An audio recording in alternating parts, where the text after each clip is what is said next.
Bog svima dragi moji, ja sam Ivana Plehinger, dobro mi došli i danas. Nedavno sam na Facebooku dobila pitanje jedne drage Larise koja je napisala kako da ona u neizvjesnoj zdravstvenoj situaciji ostane pozitivna. I sasvim se mogu uključiti u taj osjećaj, pošto sam i sama imala veliki zdravstveni izazov. Mnogi od vas znaju da sam imala moždani u 39. godini, a vidite, još sam ovdje, još sam živa, sve je u redu.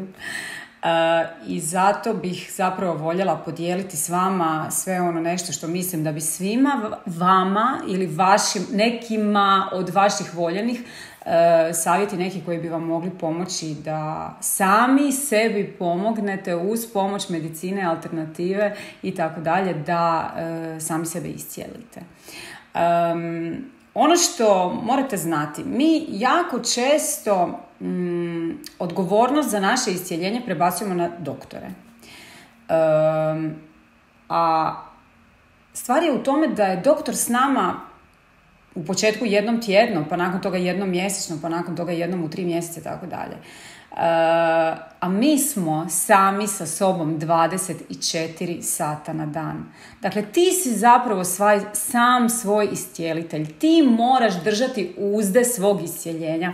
I zato volim reći da je zapravo jako važno kad se u životu suočite sa jednim takvim zdravstvenim izazovom, da vi postanete direktor vlastite kompanije, vašeg zdravlja, vašeg iscijeljenja. Jer vi budite direktor, vi odlučujete s kime ćete po pitanju svoga iscijeljenja surađivati, a s kime više nećete. Što za vas funkcionira, a što za vas ne funkcionira. Pod time mislim to da srećom danas živimo u vrijeme u kojem ti možeš izabrati liječnika s kojim dobro surađuješ, s kojim se razumiješ, u kojeg imaš povjerenja. Ako vam se događa da doktor s kojim surađujete, evo reći ću to tako, da ne funkcionirate s njime, da ne komunicirate dobro, imate priliku potražiti drugo mišljenje drugog liječnika. To nije nikakav problem. Dakle, mi smo samo odgajani u društvu u kojem je to kao neugodno. Ali dakle, ako vi ne funkcionirate, ne razumijete se, ako je vaš osjećaj da vam baš konkretno taj liječnik iz bilo kojeg razloga ne pomaže onako kako bi vi voljeli, jednostavno promijenite liječnika, to nije nikakav problem. Dakle, to je jedna stvar koju direktor radi. S tobom ne surađujem dobro, pa daću ti otkaz. Idem naći nekog drugog. Dakle, naći ću nekog drugog ko će zamijeniti moga liječnika. Dakle, gledajte također kako na vas djeluju lijekovi koje vam preporučuju liječnici. Dakle, komunicirajte s njima o tome. Nije ni to sveto pismo. Postoje i drugi lijekovi od drugih proizvođača. Razumijete? Dakle, slobodno znate da možete i trebate svome doktoru reći: doktore, znate što, meni od ovih lijekova nije dobro. Dakle, morate te stvari komunicirati. Morate znati, osjećati svoje tijelo, ne ga negirati. U smislu, ovo mi pomaže, od ovog mi je bolje, od ovog mi je lošije. I to sve skupa također znači biti direktor svoga zdravlja i komunicirati o tome s vašim liječnikom. Ja? Također, moraš znati ono što mnogi zanemaruju, a to je da je jako važno uzimati najbolje i od medicine, ali i od alternative. Istraži što možda alternativno može pomoći tvome iscijeljenju. Pa spoji najbolje od medicine, najbolje od alternative. Danas se to može. Ja sam na takav način sama sebe liječila. Sama sam tako na taj način bila direktor svoga zdravlja. Jel? Dakle, iskoristite najbolje od jednog i najbolje od drugog. Gledajte da proučite o tome sve što možete. Jako važno, usmjeravajte pažnju na one ljude koji su se ja neću reći riječ na B, nego ću reći riječ na I, reći ću riječ izazov, a neću reći riječ bolest. Zato što bolest ima tako nezgodne osjećaje vežemo, jel da, negativne uz riječ bolest, a kada kažeš da je nešto tvoj zdravstveni izazov, to je onda nešto što te puni pozitivnom energijom, jer izazove želimo riješiti, a kad čuješ riječ bolest, samo se želiš sklupčati pod poplun i spavati. Jel? Dakle, mislim da je to isto jedna od važnih stvari. To što ti se događa je jedan zdravstveni izazov koji ćeš ti riješiti, kojeg ti rješavaš. Razmišljaj na takav način o tome. Htjela sam vam reći, dakle, usmjerite pažnju na one ljude koji su preživjeli svoj zdravstveni izazov. Dakle, mi smo skloni usmjeravati svoju pažnju na ono suprotno. Moja mama je umrla od raka kad je imala 39 godina. Ja sam jako dugo razmišljala na način da je rak bolest od kojeg se isključivo umire, od koje umiru svi. Mi itekako dobro znamo da to nije istina, ali u mome malom mozgu, ja sam imala samo 12 godina kad je mama umrla, ja sam mislila da je, kada čuješ da neko ima rak, da je to smrtna presuda. To nije tako. Velika većina ljudi, liječnici će vam reći i postotke, ljudi koji su ozdravili, koji su se oporavili, konkretno ako o karcinomu pričamo. Jel? Dakle, na to usmjeravajte svoju pažnju. Ne dajte se prepasti. Ne dajte se čak prepasti ni ako vam liječnici kažu imate mjesec dana života.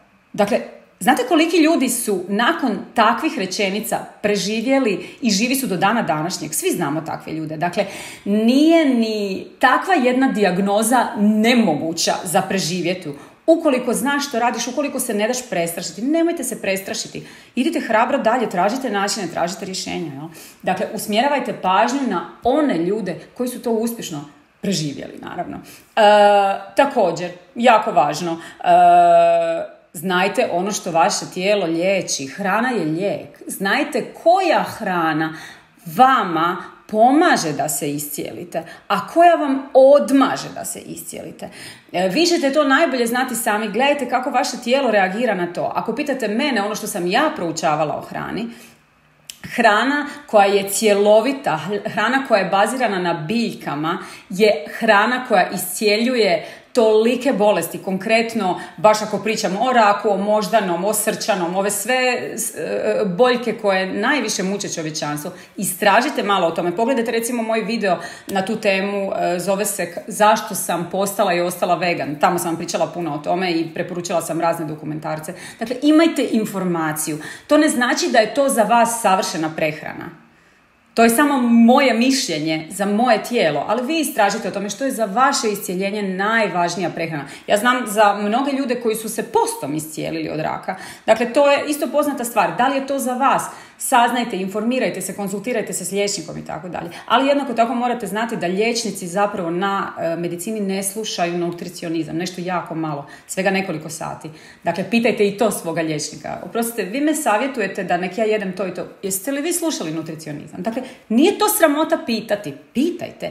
Imajte suvremene informacije. O vašem tijelu se radi, o vašem zdravlju se radi. To je najvažnije. Nije važno to da li ćeš ti nekoga naljutiti, jel? Važno je to da si ti direktor svoga zdravlja. Direktor svoga zdravlja također zna da nas voda iscijeljuje. Mi smo 70% voda. Pijte što više vode. Voda će u vama odnijeti sve ono smeće iz vašeg tijela. Dakle, vodom se tuširamo iznutra. Pogledajte moj video u kojem pričam o posebnoj vodi koja vas na poseban način iscijeljuje, zove se solarna, plava solarna voda. Poslušajte i o tome, vrlo ju je jednostavno i besplatno za napraviti. A da pijete još bolju energiziranu vodu, pogledajte dakle video i o tome, da sada ne trošim vrijeme na to. Također, izuzetno je važna stvar tjelovježba. Ne mora to nužno značiti da vi morate ići na pilates, jogu i slične stvari. Dovoljno je da se i šetate, ali neka aktivnost fizička tu mora biti prisutna. Da se tijelo počne gibati na takav način. Nemojte također zanemariti niti važnost disanja. Dakle, meditacija je izuzetno važna i korisna stvar. Međutim, ako iz bilo kojeg razloga vama meditacija nije privlačna, ja sam vam snimila puno video o meditaciji i ako će vas zanimati, potražit ćete na mome kanalu i te videe, naći ćete ovdje i razne vođene meditacije koje sam vam snimila. Dakle, meni su liječnici nakon moždanog rekli da ja, kako bi se smirila, moram meditirati. Ja sam tako počela, jel? Ali ako iz bilo kojeg razloga vi imate nekakav otpor prema tome, ono što samo osvijestite, dajte si jednom dnevno 1 minutu i samo duboko dišite, i toliko duboko dok ne možeš više udahnuti, pa onda izdahni dok ne možeš više izdahnuti. Zašto? Zato što mi ne dišemo punim kapacitetom naših pluća i onda se i u našim plućama zadržava određeno smeće, nešto što nam ne treba. A na takav način ćete vi se riješiti i toga iz svoga tijela, da vam tijelo bude čišće. Dakle, disanjem rješavamo to na ovaj način, a vodom se tuširamo iznutra. Evo, to su vam nekakve sve stvari, zapravo ako počneš o tome razmišljati, zvuči vrlo logično, vrlo jednostavne, besplatne stvari koje mi zanemarujemo. Ja? I još jedna stvar koju ljudi potpuno zanemaruju ili vrlo zanemaruju je čistoća naših misli. Dakle, jako je važno da mislite pozitivno, da razmišljate pozitivno, da se čuvate od ljudi koji na vas djeluju tako da vas straše. Takve ljude nemojte uopće niti slušati. Zašto gledate vijesti ako vas vijesti straše? Dakle, izbjegavajte bilo koji način u koji bi vas se moglo dovesti da se prestrašite. Kontrolirajte svoje misli. Reći ćete, ja ne mogu kontrolirati moje misli. To je nešto što mi jednostavno dolazi prirodno. Naravno da možeš. Možeš kontrolirati svoje misli, samo to moraš osvijestiti. Jer ako ti ja sada kažem da zamisliš slona, ti zažmiriš i već vidiš slona, vidiš obris slona ili u krajnjem slučaju razmišljaš o slonu i o njegovoj curli zato što ti ja to sada govorim. Međutim, ja sam samo to sugerirala. Ali ko je u tvoj mozak doveo tog slona? Dakle, to si ti. Na jednak takav način ti možeš kontrolirati svoje misli kada primijetiš. Kada tvoj direktor tvoga zdravlja u sebi primijeti, aha, sad sam počela razmišljati o nečemu što me uznemiruje, što me straši.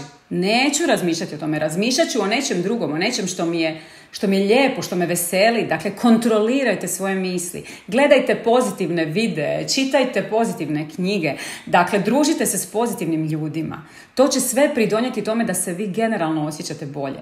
Da ste tih 24 sata na dan koja ste sa sobom, vi što mirniji, sretniji, da pazite na takav način što unosite u svoje tijelo, ne samo kroz usta i kroz nos, nego i što unosite u svoj um. To će također sve skupa doprinijeti vašem zdravlju. Evo, dragi moji, s puno ljubavi snimila sam vam ovaj video, ne bi li pomogao zaista nekome koji ima bilo kakvih zdravstvenih problema. Ovo su moja iskustva koja su meni silno pomogla u mome životu. Ako osjetite da bi ovo trebao vidjeti neko od vaših voljenih za koje mislite da prolazi kroz jednu, kako je to Larisa napisala, neizvjesnu zdravstvenu situaciju, da bi im ovo moglo pomoći, svakako podijelite. Hvala vam puno na tome. Veselit će me čuti vaše komentare. Da li vi imate još koji od savjeta? Da li ste preživjeli to? Dajte nadu onima koji će čitati vaš komentar. Da iz vaše priče im bude jasno da je sve rješivo. Jer zaista je. Skloni smo kad dobijemo neku lošu dijagnozu vidjeti samo crno. A to ne mora biti tako. Budite mudriji od toga. A ja vam, dragi moji, kao i uvijek na kraju svakog ovog videa, želim svako dobro i spoznaju da je uvijek samo dobro ispred svih nas. Vidimo se uskoro. Bog! Dragi moji, ako vam se svidio ovaj video, stisnite like i dijelite ga onima koje volite. Pretplatite se i na moj kanal, to ne košta ništa naravno. I ajmo se družiti i na drugim društvenim mrežama, pronađite me i na Instagramu i na Facebooku, a i vidimo se ovdje svaku srijedu. Bog!